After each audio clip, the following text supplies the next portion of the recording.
모세의 수건이 도대체 무슨 말인가? 모세가 시내산에서 여러분 하나님의 뭘 받았죠? 두 돌판의 계명을 받았잖아요.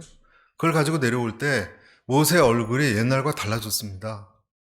아주 환하게 강렬한 빛이 얼굴에서 광채가 나서 사람들이 밑에서 기다렸던 사람들이 얼굴에 도대체 뭐가 있는 이렇게 빛이 나나 감히 쳐다보지를 못했어요. 그래서 모세가 수건으로 자기 얼굴을 가려야 했습니다. 수건으로 가려야 할 정도니까 얼마나 강렬했을까 생각해 봅니다. 바울이 오늘 모세의 얼굴에 수건을 비유하면서 유대인들의 마음을 덮고 있는 불신의 수건을 말하는 거예요. 조금 달라요. 모세는 자기 얼굴에 하나님 영광을 겸손한 마음으로 가린 거였고, 바울은 오히려 그 수건 때문에 예수님을 못 보게 된다 라는 생각을 오늘 얘기하고 있습니다. 불신앙의 수건이죠. 그것이 14절입니다. 14절 한번 보세요. 그러나 저희 마음이 완고하여 오늘까지도 구약을 읽을 때 그 수건이 벗겨지지 아니하고 있으니 그 수건은 언제 없어진다고요? 그리스도 안에서 없어진다. 그러니까 완고해서 하나님의 구약의 하나님의 광채만 봤으니까, 구약에만 묶여 있으니까 그것은 좋은 것인데, 여러분 좋은 거잖아요. 하나님의 영광. 그런데 그 모세 얼굴만 보면 예수님이 오셨을 때 진리를 못 본다는 거예요. 왜? 완고해진 마음이기 때문에. 자, 이거 다시 설명드리면, 우리가 신앙생활을 하지만 수건이 벗겨지지 않으면, 여러분 교회를 나와도 다 그냥 깨끗하게 수건이 벗겨지는 것은 100% 아닙니다. 수건이 이렇게 뿌옇게, 우리가 선글라스만 껴도 잘 껌껌하게 안 보이는 것처럼 신앙생활을 하지만 수건이 덮여있는 것 같이 답답하게 생명을 잘 모르고 생활을 하는 사람들이 있어요. 갇혀있는 것 같은, 자기 세계에, 자기 생각에 덮여있는 것 같은, 그것이 모세의 수건을 얘기하는 거예요. 언제 벗겨진다고요? 그리스도 안에서 벗겨져요. 그래서 오늘 이것을 제가 세 가지를 가지고 말씀을 좀 나눌 텐데, 우리는 왜 참 주님을 못 보게 하는 이 수건이 있는가? 왜 이것이 잘 벗겨지지 않는가? 첫 번째 이유는 장차 없어질 것을 주목하기 때문에 그렇습니다. 장차 없어질 것을 주목하기 때문에 그렇습니다. 그래서 그것이 수건처럼 되어서 그리스도를 못 본다는 거예요. 그리스도 안에 없으면 그렇습니다. 사람들은요, 불안해합니다. 여러분, 우리가 그리스도 안에 없으면 불안합니다. 장차 없어질 것이라도 주목하고 집중합니다. 불안하니까, 여러분, 불안하니까. 전 재산이 이 보따리 하나뿐이면은 이 보따리 꽉 쥐고 절대 놓지 않습니다, 여러분. 그 안에 현금이, 내 전 재산 돈이 얼마 있는지 또 세보고 또 누가 훔쳐갈까, 그 보따리 놓지 않습니다, 여러분. 보따리만 봅니다, 여러분, 걸어갈 때도. 그것과 비슷하다는 거예요. 없어지면 큰일 나니까. 가난하게 사셔서 그런지 저희 아버님께서는 통장의 잔고를 확인하고 또 확인하는 그런 버릇이 있으셨어요. 그런 습관이. 아버지 그만 좀 보세요. 그래도 불안하셔서, 가난하게 사셔서 또 보시고 또 확인하세요.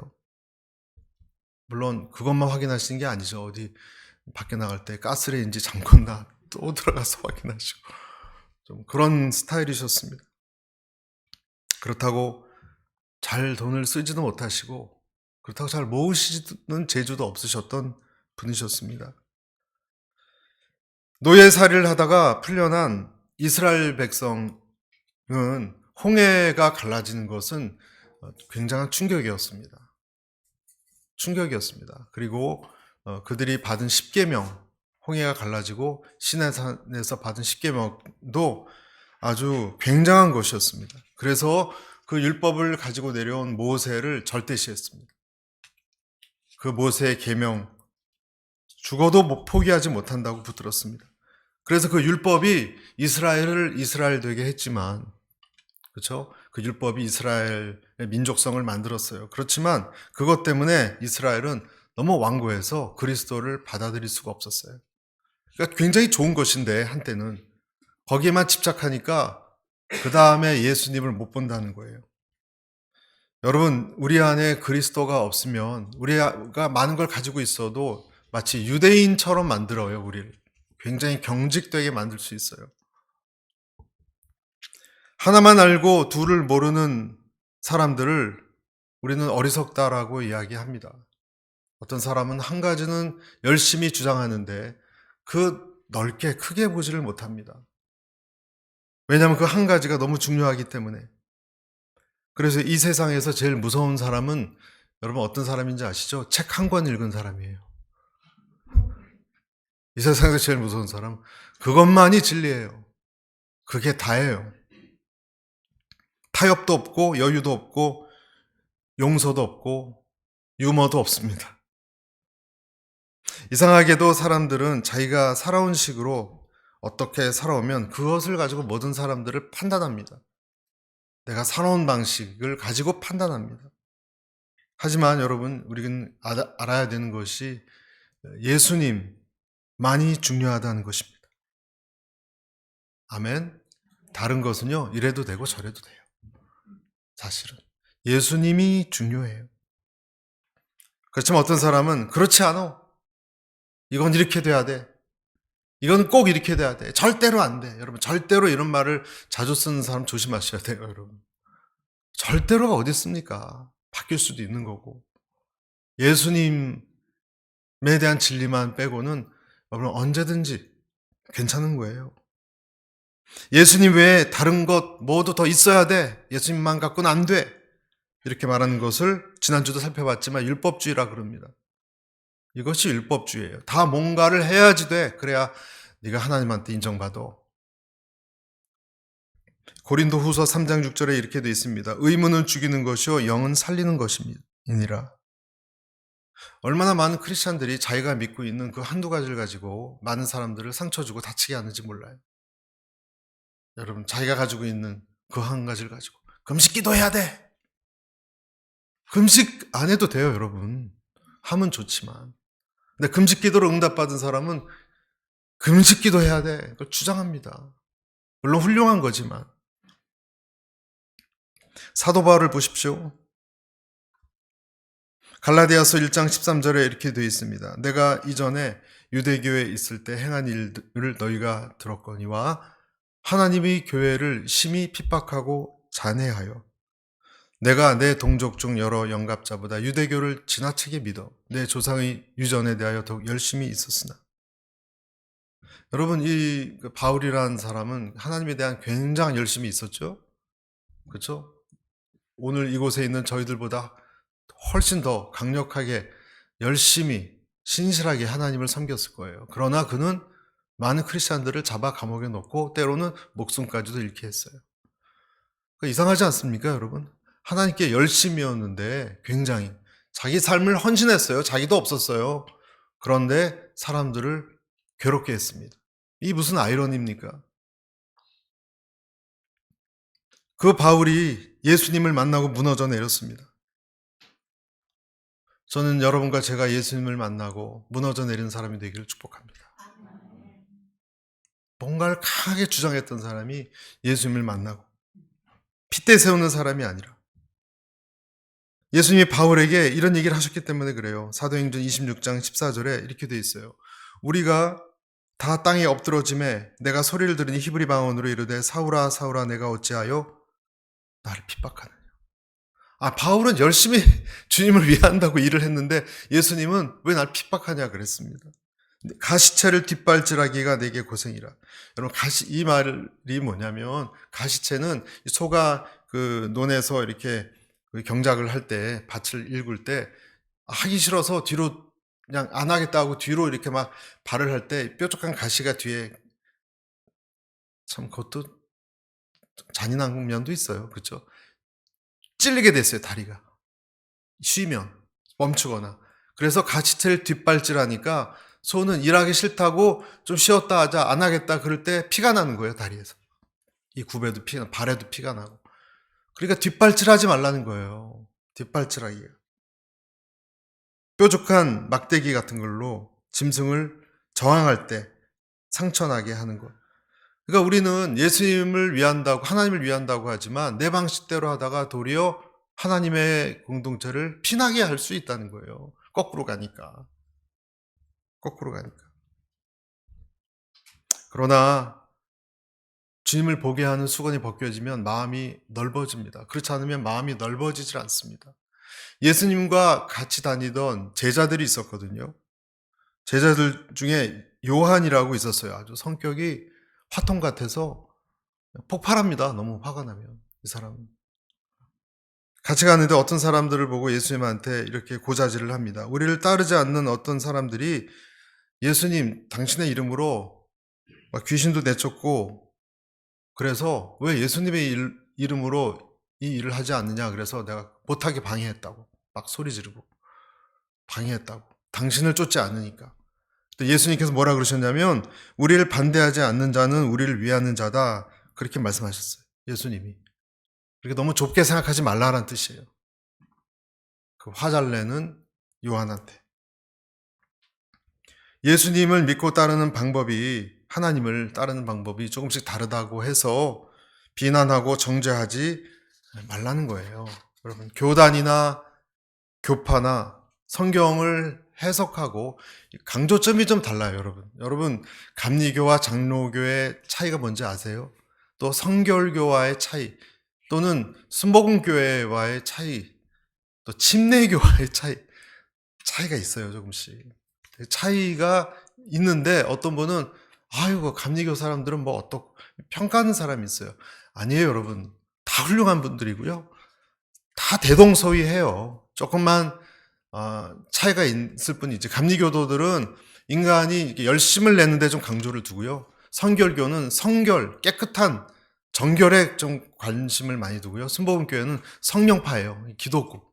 그래서 그분들 보면 이렇게 쇳소리가 많이 나죠. 목소리에 기도를 많이 하신 권사님들이 있어서.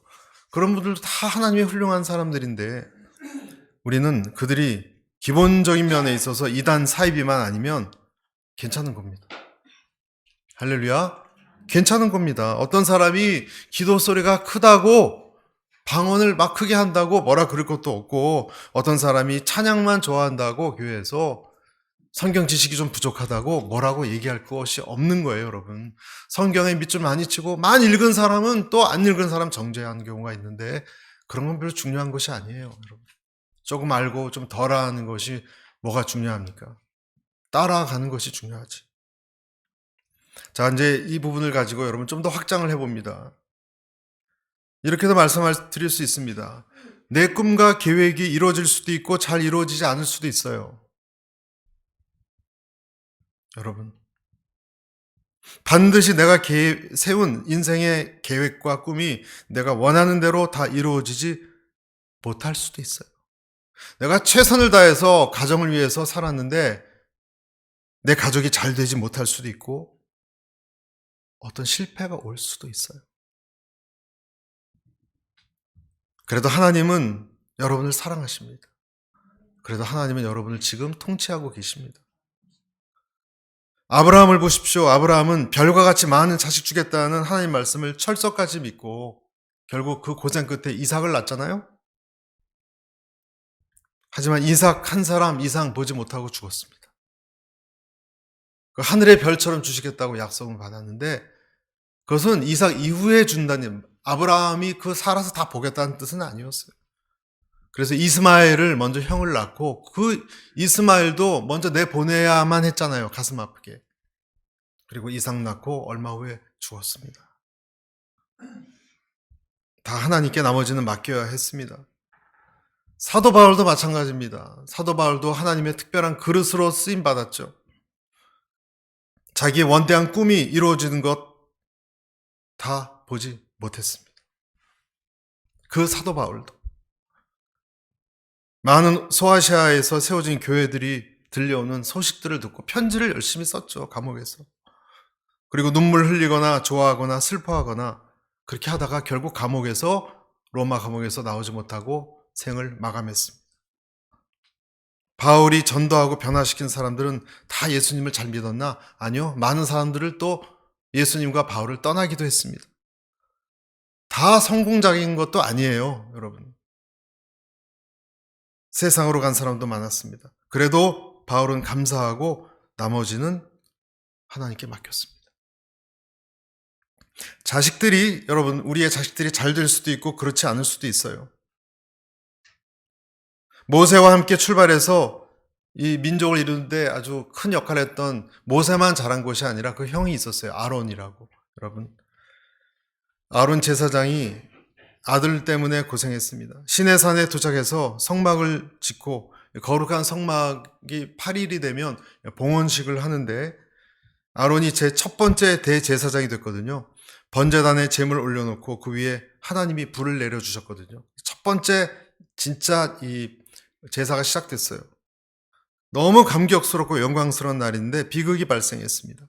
아론에게는 4명의 아들이 있었는데 첫째, 둘째, 나답과 아비후라는 두 아들은 엉뚱한 행동을 해서 하나님 보시기에도 불선한 행동을 했기 때문에 하나님께 저주를 받고 죽었습니다. 그 자리에서. 훌륭한 아버지인데 헌신적이고 훌륭한 삶을 살아와도 여러분이 그렇게 될 수 있다는 거예요. 맡겨야 되는 거예요.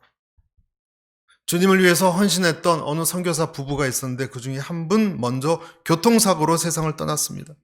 그 선교지에서 두 사람도 힘든데 두 사람이 같이 하면 얼마나 큰 열매가 있을 수 있겠습니까? 놀라운 사역의 열매가. 그러나 하나님은 한 사람을 먼저 데려가셨습니다. 그러나 저러나 하나님의 뜻은 이루어지는 것이고 그분의 선한 역사는 여전히 하나님의 방법대로 진행되는 것입니다. 여러분, 예수님이 중요한 거예요. 아멘. 우리는 어떻게 해야 됩니까? 그럴 때 받아들여야 돼요. 여러분, 받아들여야 돼요. 이해가 안 가지만 나중에 하나님께서 다 이해시킬 것을 주님 만날 때 그것을 믿고 또 오늘 일어나서 내 길을 걸어가야 돼요. 여러분, 이것이 슬픈 겁니다. 담담하고 먹먹하지만 주님이 이런 사람에게 이렇게 말씀하십니다. 너는 나만 바라보고 걸어가자. 너는 나만 보고 걸어가. 너에게 예수님이 중요해. 히브리서 12장 1절 2절 이렇게 돼 있죠. 이러므로 우리에게 구름같이 둘러싼 허다한 증인들이 있으니 모든 무거운 것과 얽매기 쉬운 죄를 벗어버리고 인내로서 우리 앞에 당한 경주를 하며 같이 읽겠습니다. 믿음의 주요 또 온전하게 하시는 이인 예수를 바라보자. 여러분, 그래도 바라볼 수 있는 예수님이 있다는 것이 얼마나 감사합니까? 그래도 여러분, 우리는 바라볼 곳이 있어요. 다 무너져도 바라볼 곳이 있어요. 다행이에요. 수수께끼 같다 그러죠. 어떤 분은 인생이 잘 이해가 안 가요. 그래도 예수님을 볼 수 있어서 다행이에요. 그래서 우리는 어떻게든 예수님이 살아계시니까 정리를 다 하실 것이다 라는 생각에 발을 뻗고 밤에 잠을 수가 있어요. 여러분, 발을 쭉 뻗고 밤에 잠을 잘 주무시기를 바랍니다. 다 이해가 안 가요. 그러나 예수님을 그래서 믿는 거예요. 확실히 하실 분이 계세요. 그래서 나는 맡길 수 있고 장차 없어질 것들이기 때문에, 그리고 주님을 바라볼 수가 있는 거예요. 그러면 집착했던 데에서 눈을 열어서 예수님을 보기 때문에 수건이 벗겨져서 주변을 영적으로 볼 수 있습니다. 그 사람은 수건이 가려진 것처럼이 아니라 수건이 벗겨진 사람처럼 일어서서 또 걸어갈 수 있고 볼 수 있습니다. 장차 없어질 것 그리고 계속 남을 것을 여러분 구분하십시오. 아멘. 시간이 가면 여러분은 건강을 점차 놓을 것입니다. 어느 정도 나이 들면서 건강을 포기해야 됩니다. 당신은 사람들과의 관계가 얼마나 허망한지 깨닫게 될 것이고 더욱더 가정과 가족과 그리고 믿음의 형제 자매들 중요시 여기게 될 것입니다. 그것이 우리가 인생 살면서 깨닫는 것입니다. 여러분은 영원한 하나님과의 관계가 얼마나 중요한지를 시간이 갈수록 더 깨닫게 될 것입니다. 우리는 물질로부터도 자유해질 겁니다. 여러분, 물질은 중요한 거예요. 그래야 아이들도 키우고 밥도 먹고 그러죠. 그러나 그 물질은 그전처럼 크게 영향 주지는 못할 것입니다. 하나님은 그 돈의 강한 권세로부터 그의 자녀들을 훈련시킬 것입니다. 명예, 체면도 중요합니다. 그러나 겸손, 겸양보다 더 중요하지 않다는 것을 깨달아 갈 것입니다. 여러분, 자기를 높인 사람이 여러분 존경스럽습니까? 우리는 알잖아요, 이제. 겸손한 사람이 훌륭하다는 거. 옛날보다 1년, 2년 지나면 더 깨닫지 않습니까? 고개 수그리는 사람이 훌륭하다는 걸 깨닫지 않습니까? 하나님은 그걸 깨닫지 못한 사람을 깨닫게 하십니다. 유교적인 가부장주의도 중요하지만 그리스도 안에서 사랑의 부부관계가 더 중요하다는 것을 우리는 깨닫고 알게 될 것입니다. 부모 자식 간의 권위적인 질서, 효 이런 것도 중요해요, 여러분. 하지만 우리는 결국 사랑받고 또 사랑하고 싶어 했던 약하고 유한한 인생들인 것을 알게 될 것입니다.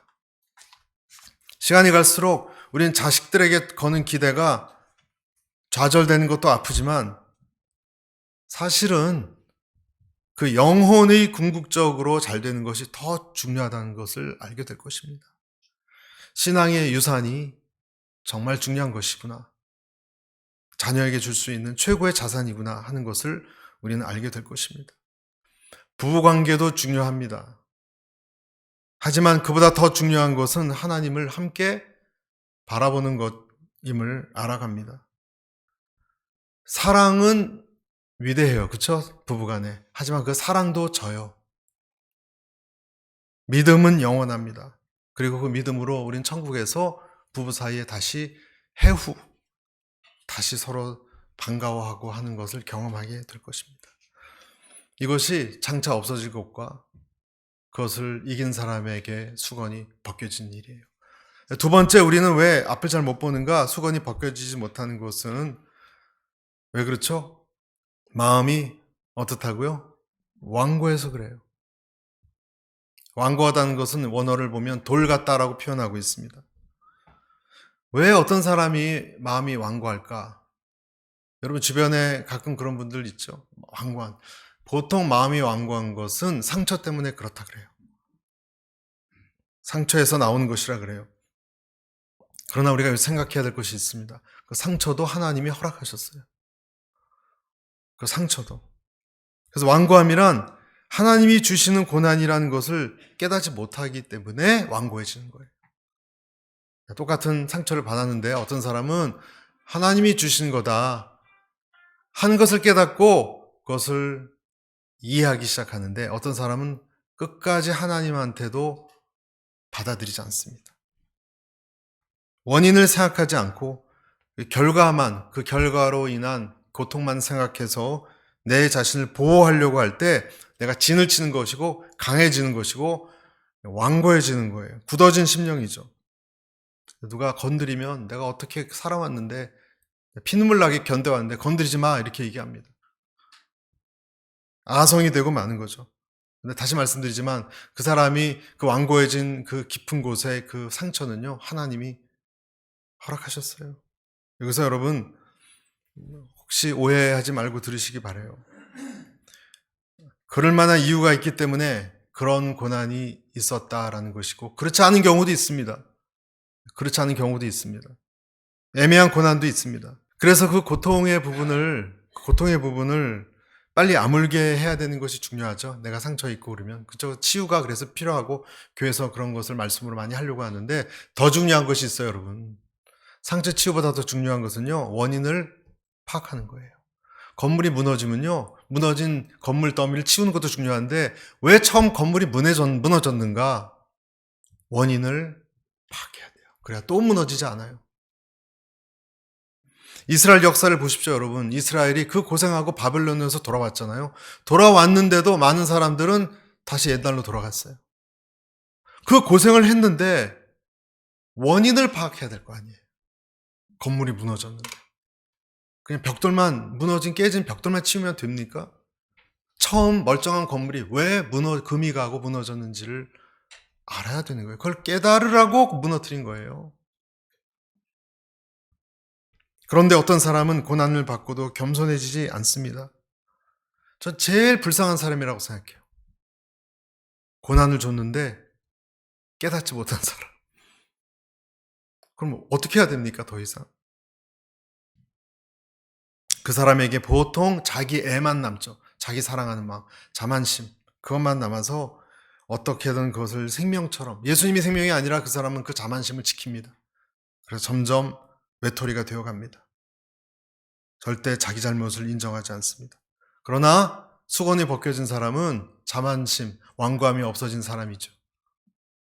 그리스도를 만난 사람은 얼음처럼 녹는 사람이고 버터처럼 부드럽습니다. 버터처럼 녹는 사람이 되시기를 축복합니다. 마지막 완고함의 특징은 무엇인가? 완고함의 특징은요, 진리도 거부합니다. 그 수건이 갇혀진 사람, 완고하다. 그 완고한 사람의 특징은요, 진리가 가까이 다가와도 no 합니다. 15절을 보십시오. 15절. 오늘까지 모세의 글을 읽을 때 그 수건이 그 마음을 덮었도다. 16절. 그러나 언제든지 주께로 돌아가면 그 수건이 벗어지리라. 여러분 잘 들으십시오. 진리는요, 완고한 마음으로 알지 못합니다. 심지어 성경 공부를 해도 모릅니다. 완고하다면. 어떤 하나님의 생각이 들어올 때 저항합니다. 여러분, 우리가 대부분 하나님 말씀을 여러분 다 알아요. 여러분 1, 2년 신앙생활 하신 거 아니잖아요. 설교를 도대체 몇백 편, 몇천 편을 들으셨겠습니까? 웬만한 하나님의 진리의 말씀 다 알아요. 예수님을 반대했던 당시 사람들이 진리를 몰랐을까요? 그래서 이 바리새인들 중에서도, 유대인들 중에서도 몇몇은 예수님을 알아보고 따랐습니다. 나머지 바리새인들은 예수님과 논쟁을 했거든요. 자기가 생각했던 것과 다르니까. 논쟁이라는 것은, 학문적 논쟁은 진리를 알아가는 건데, 사실 유대인들은 예수님과 말싸움을 할 때 진리를 알고자 한 것이 아니라 자기 밥그릇이 위협을 받으니까 반대한 거예요. 그냥 미워한 거예요. 그들이 유대인이었어요. 그러니까 그들은 예수님이 메시아일 거다란 생각도 있었어요. 알아봤어요. 성경에 다 나왔어요. 그러나 알았지만 거부했어요. 여러분이 주님께 불순종하는 것이 정말 몰라서 그렇습니까? 정말 모르셨습니까? 아니요. 여러분과 저는 다 알았어요. 모르지 않았어요. 근데 순종하기 쉽지 않아서 그런 거예요. 몰라서 그런 것이 아니에요. 베드로가 사도행전 2장에 보면 성령의 감동으로 유대인 앞에서 엄청난 성령의 지혜로 그 구약부터 시작해서 불같은 메시지를 토해냅니다. 사람들이 깜짝 놀랐어요. 와, 정말 탁월하다. 저렇게 메시지 잘 전할까. 논리적으로 쫙 설명했습니다. 많은 사람들이 죽게 돌아왔지만 많은 유대인들은 거부했습니다. 누구보다 성경을 잘 알았던 사람들이. 나중에 7장에 보면 스데반이라고 나옵니다. 스데반은 더 잘했습니다. 그 장문의 글을 보십시오. 아주 완벽하게 설명했습니다. 성령 충만하게. 그 말씀을, 너희들이 메시아를 결국 잡아 죽인 것이 아니냐. 듣다 참지 못해서 돌로 쳐서 죽였습니다. 메시아를. 왜? 진리를 알아들었기 때문에. 오히려 못 알아들었으면 왜 화가 나서 돌로 쳤겠습니까? 여러분, 보통 우리가 어떤 사람과 싸움을 할 때 내가 화가 나잖아요. 왜 화가 날까요? 진리니까, 아프니까 화가 나는 거예요. 여러분, 진리는 진리기 때문에 여러분을 찌르는 거예요. 진리니까 찔리는 거예요. 맞는 말씀이니까 아픈 거예요. 몰라서가 아닙니다. 우리는 왜 주님의 말씀을 때때로 알면서 거부할까? 내가 나를 지키려고 그러기 때문에, 내가 나에 대해서 하나님 말씀보다 내 방식으로 살아가려고 하기 때문에, 또 주님의 말씀대로 가면 내 잘못이 드러나기 때문에, 내 일은 내가 안다, 내가 지킨다. 아니요, 여러분은 여러분을 지킬 수 없어요. 성도 성을 지키는 파수꾼이 지키는 것이 아니에요. 하나님이 적들을 내 손에 붙여줘야 전쟁에서 이기는 것이지, 밤을 새서 여러분의 성을 지킨다고요? 밤을 새서 여러분의 직업을 지킨다고요? 밤을 새서 자녀들을 위해서 노력을 한다고요? 그렇다고 자녀가 지켜지고 직업이 지켜지고 내 건강이 지켜지겠습니까? 하나님이 지켜야 되는 거예요. 할렐루야. 그래서 우리는 간절히 겸손한 자세로 주님께 요청하는 것입니다. 수건을 벗고 진리를 직시하고, 아프지만 그 진리가 나를 찌르게 허용하는 것입니다. 그러면 내가 변화되는 것입니다. 진리의 속성은 우리를 흔드는 것입니다. 그래서 진리에 찔린 사람이 마음이 흐늘흐늘해지고 부드러워지는 거예요. 심령이 가난한 사람은요, 진리에 찔린 사람들이에요. 시편 94편 12절, 주의 징벌을 당하며 주의 법으로 교훈하심을 받는 자가 복이 있도다. 주의 징벌을 당하고, 잘 들으십시오, 주의 법으로 교훈을 받는, 징벌과 법은 같이 와요. 징벌과 깨달음 같이 와요. 내가 고난 당할 때 하나님은 너 그래서 이런 거야 라고 할 때 그 깨달음 같이 와요. 여러분, 내가 어려울 때 하나님의 말씀이 나에게 와요. 와닿아요. 그리고 회개해요. 그렇구나, 그래서 그랬구나, 하나님 죄송합니다. 징벌 때만 옵니다. 여러분, 징벌 때 눈이 띄어집니다. 징벌 때 눈이 띄어지지 않으면 가능성이 없습니다. 징벌 때 하나님의 법이 같이 옵니다. 그리고 흔듭니다. 그 사람은 주님은 복이 있다 그랬습니다. 여러분, 그런 사람이 복이 있다는 것을 믿으십시오. 우리 주변에 그가 징벌당하는 것 같고 하나님 앞으로 나아가는 것 같으면 절대 그를 불쌍히 여길 필요 없어요. 그는 복받은 사람이기 때문에. 여러분, 다시 말씀드립니다. 찔린다는 것, 속은, 그것은 복입니다. 찔림은요, 아무나에게 오는 것이 아니에요. 찔림은, 하나님은 아무나 찌르지 않습니다. 복줄 사람을 찌르십니다. 그래서 사마리아 여인을 찌르신 거예요. 네가 남편 데리고 와라. 남편이 없는데요. 아니야, 너한테 5이나 더 있지 않느냐? 얼굴 화끈거리는 언어를 쓰셨어요. 딸이 귀신 들렸던 수로보이니의 여인의 상처도 푹 찔렀습니다. 제 딸이 귀신 들렸는데 고쳐주십시오. 그랬더니 예수님 뭐라 그러셨어요? 뭐라 그러셨어요? 자식에게 줄 빵 개한테 던져준 거예요. 개새끼라 그런 거예요, 여러분.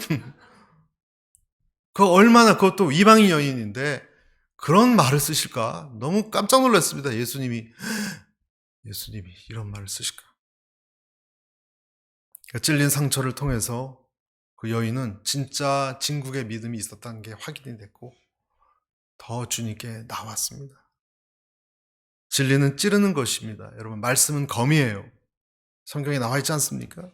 하나님은 교만했던 나만 장군도 그 왕고 마음을 결국은 찔러서 요단강에 몸을 씻게 했습니다. 그리고 치유시켰습니다.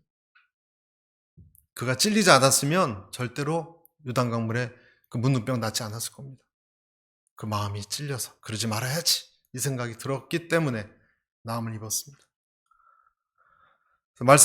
결론을 맺도록 하겠습니다. 여러분, 예수님의 영을 만나면 예수님 안에서 그때 우리의 눈에 수건이 벗겨집니다. 내가 절대 벗을 수 없어요. 내가 벗는다고요? 내가 진리를 알아간다고요? 그게 가능합니까? 그리스도 안에 들어가야 됩니다. 그래서 16절, 17절 우리 같이 마지막 한번 읽어보겠습니다. 시작. 그러나 언제든지 주께로 돌아가면 그 수건이 벗겨지리라. 주는 영이시니 주의 영이 계신 곳에는 자유가 있느니라. 여러분, 자유함을 원하십니까? 예수님을 여러분 마음에 초청하는 거예요. 예수님을. 제가 지금 말씀드린 것처럼 이 세상 지나갈 것들에 대해서 집착하지 않는 거예요. 그리고 내게 어떤 상처나 완고함이 있다면 분명히 한두 군데는 있어요. 굳은 살이 있는 곳. 그것을 버터처럼 녹이십시오. 그것은 내 상처지만 하나님께 왜 내가 그래야만 했는지 회개하십시오. 회개할 것이 없으면 내 유익을 위한 하나님의 고난이에요. 진리에 대해서 예수님이 이렇게 말씀하셨어요. 마태복음 11장 25절에 아버지여 이것을 지혜롭고 슬기 있는 자들에게는 숨기시고 어린 아이들에게는 나타나심을 감사하나이다. 여러분 어린 아이들처럼 되시기를 축복합니다. 단순해지는 거예요. 주님 앞에. 그러면 자유가 옵니다. 이런 영을 아바 아버지, 호칭이 자유로우면 자유함이 오거든요. 그렇죠? 호칭을 하나님을 아바 아버지로 부르면 우리 안에 자유가 옵니다. 자녀된 권세가 옵니다. 주의 영이 우리 모두에게 임하시기를 축복합니다. 예수님 앞에 걸어 나오십시오. 그러면 영안이 열립니다. 수건이 벗겨집니다. 영안이 열리는 것은 내가 무슨 귀신을 보고 내가 뭐 무슨 마귀를 보고 사람 심리 투시한다는 뜻이 아니에요. 그 뜻이 아니고 내 고집과 상처 이런 것으로 편견으로 덕지덕지 있는 내 마음을 열고 어느 날 예수님 때문에 내 안에 평안이 깃드는 것이고 그 긍휼의 눈으로 사람들을 세상을 바라본다는 뜻입니다. 그리고 맡긴다는 뜻입니다. 그 축복이 모두에게 임하시기를 간절히 축원합니다.